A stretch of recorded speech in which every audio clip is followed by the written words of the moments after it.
when God elected the people of Israel to be his chosen people. He did so not to exclude all others, but rather so that they might be a sign of God's universal love and an instrument of his will to save all peoples. The Lord, speaking through the prophet Isaiah, reminds Israel of their mission, calling on them to have a care for justice and to act with integrity, thereby making their lives a witness to all the nations. Through Isaiah, God promised to include foreigners who had attached themselves to him. Indeed, quite evocatively, he promised to bring them to his holy mountain and make them joyful in his house of prayer, the temple, which was to be called a house of prayer for all peoples.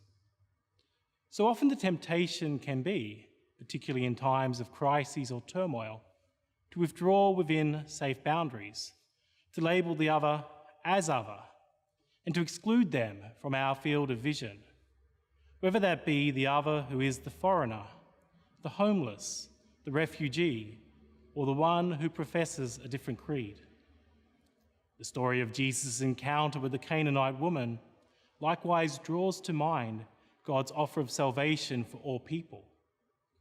For many present at this encounter, their first instinct would have been to exclude. Yet this woman showed great faith, so much so that she would not be discouraged, but placed her trust in Christ. As the church, we too are a chosen race and a priestly people. But we are not chosen to the exclusion of others, but rather to be instruments of inclusion, and through the integrity of our lives and worship, to lead all people to faith in Christ.